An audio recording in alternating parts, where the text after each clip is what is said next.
mascara. Natin itatry itong eyelash lifting. Number 1. Ito, number 1. Number 2. Number 3. Yung lash lift natin. So, ito mas mataas. Ayan.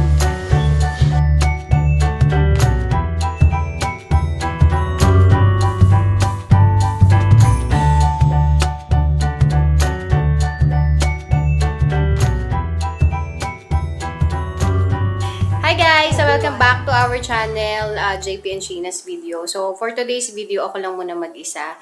And ang vlog natin today ay mag-eyelash lifting tayo. So I got this one from Lazada.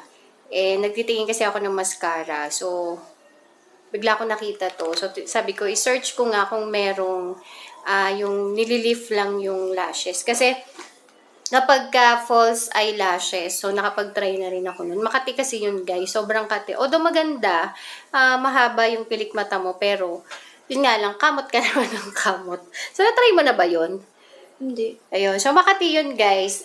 Kaya hindi na ako umulit. Ewan ko kung, hindi ko alam kung sa pinaggawaan ko or what. Yun nga pala guys, ang kasama natin sa video ay meron tayong guest. Ito, si Sofia. So, ito yung aking daughter. Ayan, sa kanya natin itatry itong eyelash lifting. Ayan, pinahiga ko na siya dito. And ang itsura nito guys, ganito. Papakita ko sa inyo yung laman. Ano ba yan? Kaloka. Ay, posa. So, ito yung laman yan, guys. Ito yung iPad. Under eye to, ilalagay mo. So, ayan, dalawa. Tapos, yung mga spoolie niya. Tama ba? Spoolie tawag dito. Hindi ko sure. Tapos, yung parang cotton buds na maliit. And then, itong clean tool. Ito. Tapos, ayan, merong leaf pads. Tapos, ayan, may number naman ito kung papaano gamitin. So, number 1. Ito, number 1. Number 2. Number 3. Number 4. And number 5. So, ipapakita ko sa inyo yung laman nitong leaf pad. Ayan. Sus Mariosip. Ayan. So, ganyan na itsura niyan, guys. Tapos, ayan. So, sisimulan na natin. Dito sa likod ng box, merong instructions dito kung paano siya gamitin. Ay, malinis ba yung mata mo? Okay. So, this is our model for today. Look at her. Opo. Ha? So, guys, pag eyelash kayo, dapat malinis yung inyong pilik matter.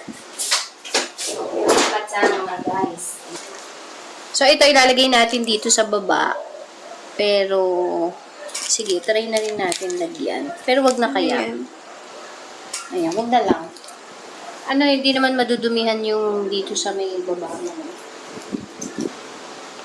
Leaf pads, dito siya, pikit. Sa kanyang mata. Ayan.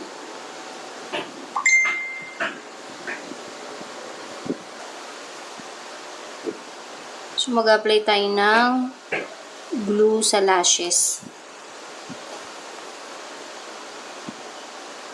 Na ano ka?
lash lift natin. So, ito mas mataas. Ayan.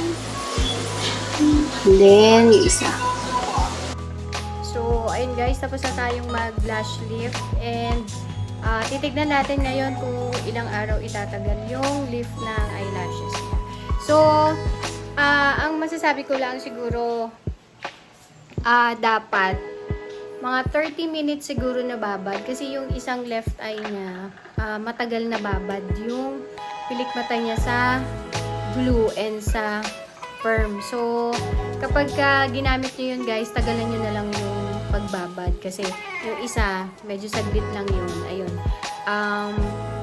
Tawag dito, hindi siya ganun na tumaas talaga yung pilik mata niya. So, yung isa, tumaas talaga siguro doon sa first step, yung paglalagay ng glue. Doon nyo din tagalan yung pagbabad ng glue doon. And yun nga, yung perming, parang perming lotion yon, ibabad nyo rin ng at least 30 minutes. Mas matagal, mas maganda. So, yun lang yung na-observe ko dun sa eyelash kit na ginamit ko today. So, ilalagay ko na lang yung link niya sa description box kung saan ko binili sa Lazada. So, ayun lang guys. See you on our next vlog. Bye-bye!